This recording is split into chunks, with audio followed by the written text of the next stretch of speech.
Hey guys, this is Nick from forexfornoobs.com with some midday analysis. I am back from holiday and yeah, we're going to get started with the analysis again. Today is Wednesday, the 10th of August, 2016, and the time is 14:03 here in the UK. You're looking at an AUDJPY 12-hour chart. In today's analysis, we're going to be going through each and every pair on this list, well, I won't promise each and every pair, but most of them on this list here. And we're going to be looking at every time frame for the pairs. The reason we do this is to scan for price action setups. If we look at every time frame for every pair, it ensures that we see any potential setup forming. Now, just before anyone asks, I do not trade all of these time frames. I only trade the 3-hour, 4-hour, 6-hour, 8-hour, 12-hour, and daily. The other time frames are there just for analysis purposes. So the 5-hour, 7-hour, 9, 10, and 11, they're there just for analysis purposes. The reason I use these other time frames is because they give me a better view of what price is doing. The more you split price up into different candle sizes, the better idea you have of what price is doing in a certain area. Sometimes price can fool you. On one time frame, it might look like it's about to reverse, but then on all the other time frames you look at, it looks like it's about to continue to move in that same direction. So having a look at multiple time frames gives you a good idea of what price is really doing. So yeah, let's get started with the actual analysis. We'll start off with AUDJPY. We'll start off with the daily chart and we'll work our way down. But we can already see on AUDJPY that price is stuck in between two support resistance areas, which essentially means that we're not going to get any setups. But that doesn't matter. I still look at each and every time frame for the pair. Even if I know there's not going to be anything, it's just about having the habit of doing it. I like to get into the habit of looking at each and every time frame.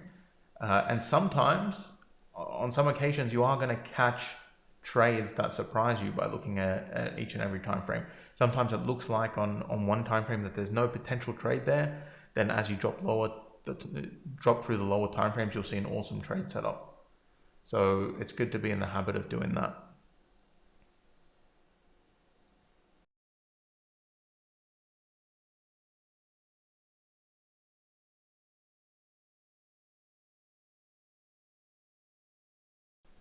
Nothing much going on New Zealand JPY.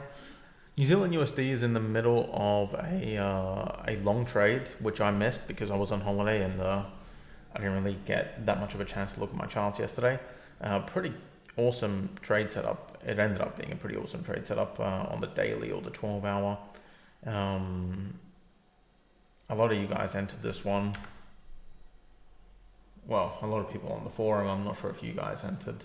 Did anyone here enter New Zealand USD, the long trade? This one here, let me highlight it for everyone. That's pretty. You entered, Linda?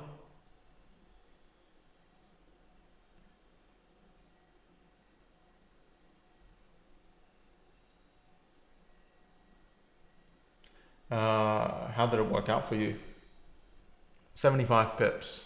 So that was you closed it out with 75 pips profit, right? Or are you currently up 75 pips?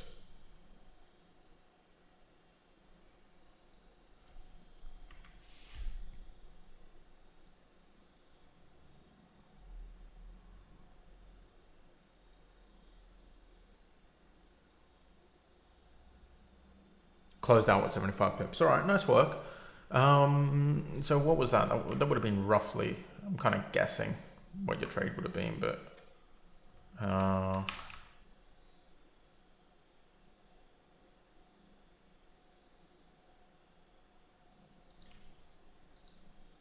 so your risk reward ratio was around 1.5, presumably, which is fine. I mean, as you know, I prefer to go for a 1 to 2 risk reward ratio, but 1.5 is still fine.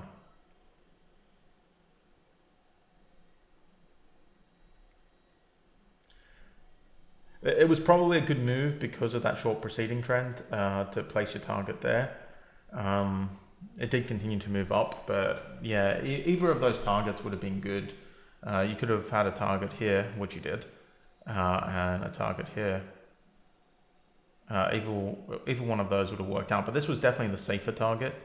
But you could have also split the targets, so had one target here, and then you could have moved your stop loss up to around about here or something like that, and then set your next target there at the next minor support resistance.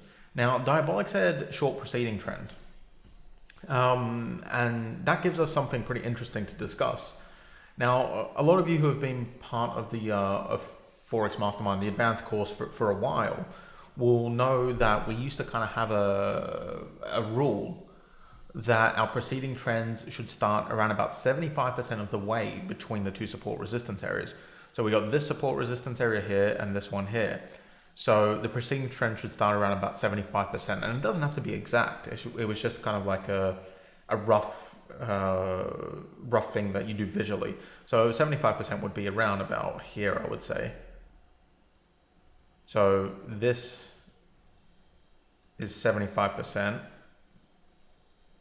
of the area between these two support resistance areas. So I used to say the preceding trend should start around about here at a minimum to get a good setup. But things have changed. Why have they changed? Because now we're placing our support resistance areas on larger time frames, and we're doing that because price is moving more. We're seeing higher volatility, a lot higher volatility than we were seeing in 2014 when we were doing it this way, and when we started doing it this way, not when we were doing it, when we started doing it this way. Things changed, and now there's more volatility. Our support resistance areas are further apart. So our support resistance areas are much further apart than they used to be. They used to be a lot closer together. But what does that mean for preceding trends? That means that it's quite hard to get a preceding trend that spans all the way from this support resistance area to that one, or even 75% of the way. So it's hard to get that nice long preceding trend. So these days we kind of have to settle for smaller preceding trends. As long as the preceding trend gives you a decent risk to reward ratio, then it's fine. And what do I mean by that? Well, I mean that the preceding trend starts here. So you do have a bounce there. You have a bounce from that preceding trend. So price came up and bounced away. So that was the preceding trend, that little tiny candle that pushed away. So what we would be concerned about, which is why Linda set her target up here, what we would be concerned about entering this trade is that price is going to bounce from this area again. Price is going to come up to here and bounce away from it again. So what we want to do is make sure that our target, well, not make sure, but at least our first target, if we're placing a safe target, make sure that it's around about this area. That way, if price does bounce, we're already out of that trade.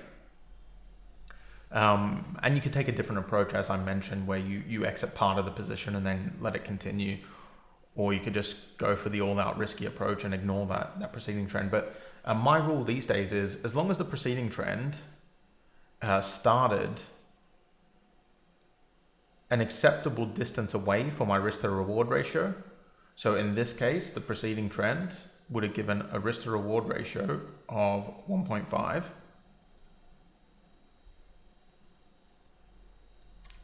Around about there.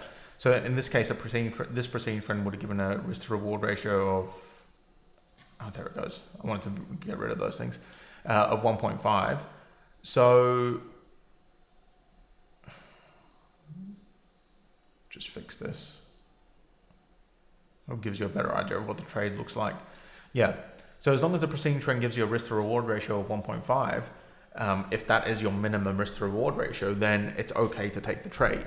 So the preceding trend is in fact short. It's a small preceding trend, but you're still okay to take the trade because you're not waiting. You can't wait around for price to have these huge preceding trends because support resistance is so far apart these days.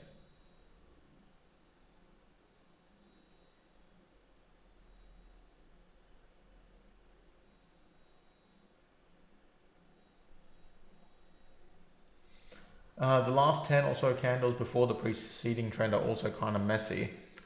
Yeah, I guess, but we were looking just at that candle. single candle preceding trend. I know it's not exactly a trend. The term preceding trend is probably not the best term to use for this, but it was the only thing I could think of when I came up with, when I needed a name for it. So that's the name it got, preceding trend, but preceding trend can be a single candle. A preceding trend is anything where you get price, buyers or sellers pushing down a significant amount. So in this case, you would have 12 hour. So let's go down to maybe the 3 hour. See how fast sellers push down into this support area? It just went bam, straight down. So that's like a single candle preceding trend, even on the 3 hour chart. I'm not sure about the 1 hour. Yeah, maybe 1 hour it was 2 candles, but it pushed right down into that area. That was the preceding trend.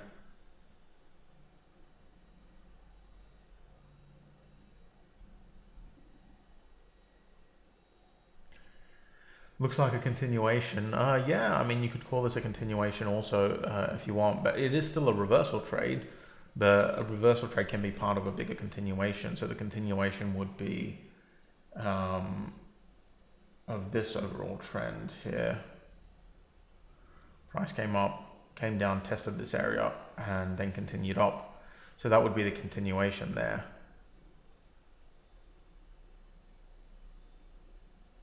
Continuations do make for... Continuations and reversals can be the same thing, depending on the setup. You know, you could look at this and call it a continuation, or you could call it a reversal trade with a small preceding trend. It's up to you. It doesn't really matter what it's called. The point is that the price action behind it is telling us one thing, and it was telling us that buyers are taking control of price and they are pushing up.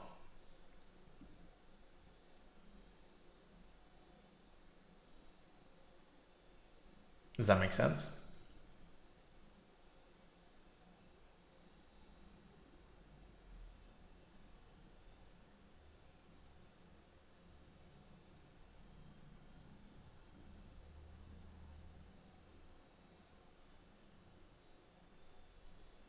Yeah, entry on a continuation is still a reversal at the moment of entry. You could definitely say that. I try not to weigh myself down too much with the naming of things, continuation, reversal, etc. I consider myself a reversal trader, and this in my eyes is a reversal. But you know, if you look at it over the broader picture, if you want to look at this whole thing there, then you could definitely say it's a continuation of the bullish trend.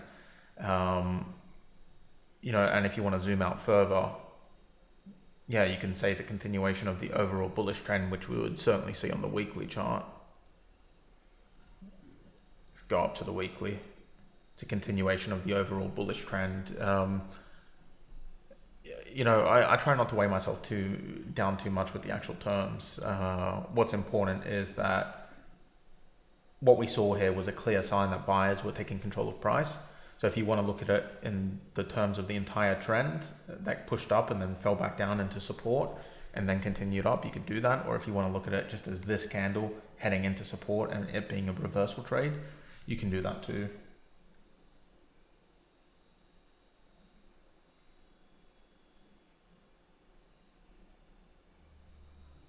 Let's look at USD CAD real quick. And here is another trade I missed because I was on holiday. It's a beautiful little USD CAD short trade, which again is very similar to the New Zealand USD trade. Who entered this one?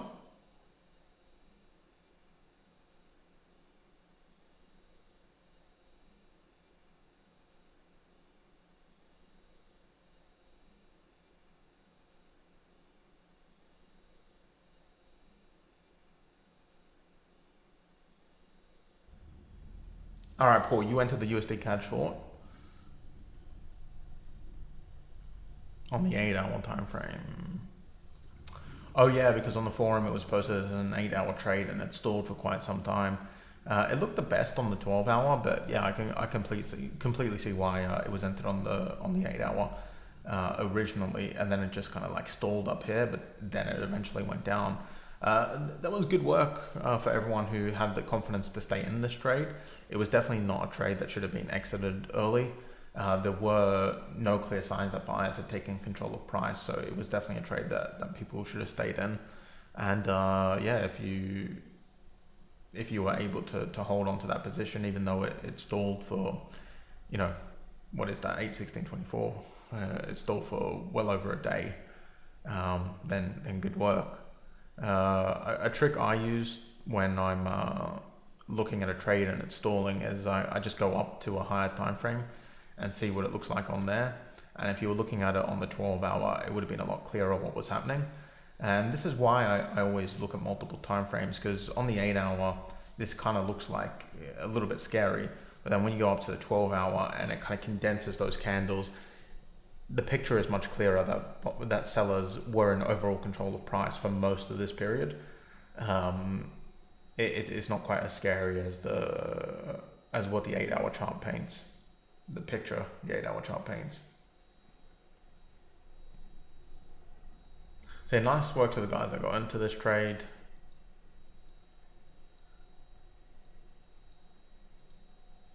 Nothing really forming now.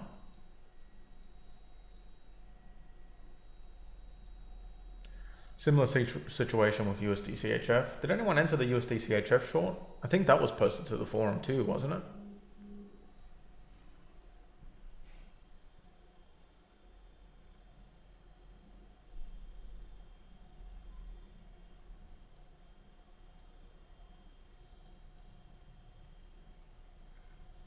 Yeah, nothing happening on USDJPY.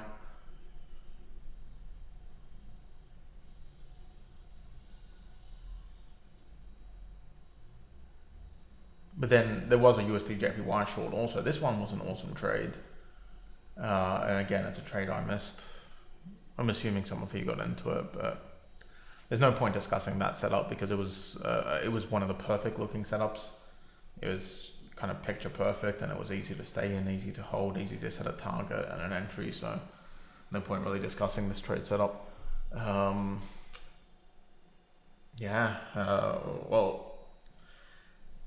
not the best analysis, guys.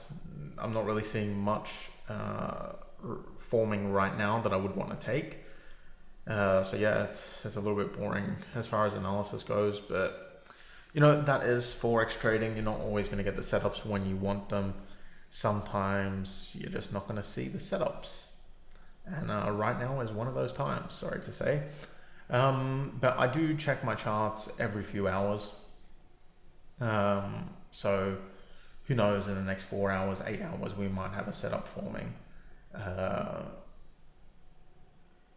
So yeah, the trick is to just keep doing your analysis every few hours until you see something forming. And then you'll be able to catch trades like this USDJPY one and the USD CHF short and the USD CAD short and whichever other one, the New Zealand USD short or long, sorry, and all those trades. Actually, someone asked for the 4 hour, something about the 4 hour. What do you want to know about the 4 hour?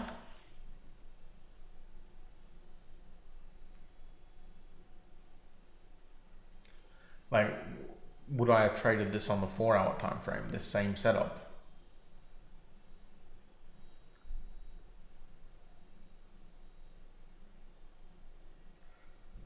Yeah, I mean, it looks like a solid setup on the 4 hour time frame. I don't see why you wouldn't enter it. It's a good setup.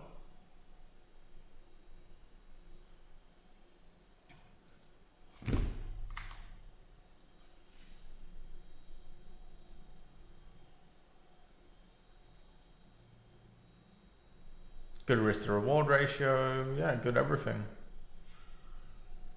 Arguably better than the 12 hour version of this trade. You would have certainly got in earlier.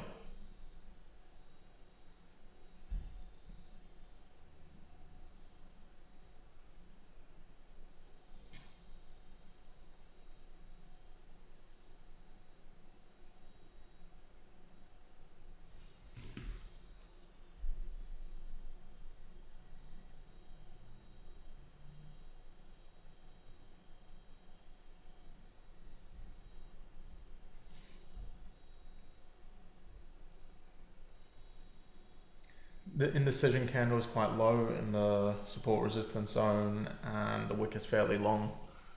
Well, the wick is fairly long, but it still gives you a good risk to reward ratio.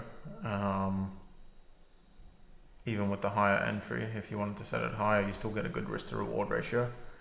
And yeah, it is quite low in the support area, but you know, sometimes you have to take those trades. The thing you have to understand about support resistance is that you're setting it based on, you know, it's not perfect. The support resistance area is not perfect. So when you place it, you have to understand that price isn't always, the candles aren't always going to form exactly in the center of it. Sometimes they're going to be a bit lower, sometimes they're going to be a bit higher, and you just have to accept that because you're never going to get a perfect support resistance area. If it was way lower, you know, if it was like down here, then I would be concerned. But you know, that's still fairly inside the support resistance area. It still looks fine. I mean, if it makes you feel more comfortable, since you're trading it on the 4 hour, you could always look back and see these bounces here and pull it down, because that better lines up with that big bounce there, this bounce here, that bounce there, and then it looks slightly different, and then you can take it. But I don't really need that. I don't really need to pull it down to give me confidence in the setup. If the setup is strong, and I judge that based on the price action itself, not based on the arbitrary placement of the support resistance area. Well, not arbitrary, but I guess arbitrary within a certain rough zone. I would be basing the trade on the actual price action I'm seeing. And what's the price action I'm seeing right here? What's it telling me? We have a very strong, on the 4 hour anyway, it's a very strong preceding trend, you know, a strong move down by the sellers. Then sellers push all the way down to here, but they cannot manage that low. They get pulled all the way back up. The candle closes, next candle pushes up, buyers take control of price. That's telling me that buyers are stronger than the sellers, and buyers are taking control over the sellers. You know, that's the price action there telling me that. And I lean towards supporting the price action rather than being afraid, because, you know, price is not, the candle is not exactly in the center of my support resistance area. It's a lesson that I learned over the last few years, really. I used to be a lot stricter with where my indecision candles were forming. I'd want them to form right in the center. But over the last few years, I started to kind of accept that nobody places support resistance lines perfectly. And it was mostly you guys, you know, people in the course that kind of brought me to this realization, because whenever I would be comparing my support resistance areas to your support resistance areas, for example, or, well, not you, Simon, but I'm just saying anyone in the course, you know, I would have placed mine here, and then someone would have placed theirs slightly higher or slightly lower, because when they were looking at it, they saw slightly different things. And I just realized, hey, no one can get their support resistance areas spot on to the pip with everyone else. So you got to accept that, you know, support resistance areas can be a little off. So you do your best, you place them, but you don't worry too much about them. And you use your best judgment when it comes to entering the trade, and you base that judgment on price action. Yeah, I'll send you guys an email about tomorrow's webinar. Tomorrow's webinar is probably going to be at around about 12. So it's going to be a little earlier than today's webinar. But yeah, other than that, guys, I will catch you later. See you tomorrow.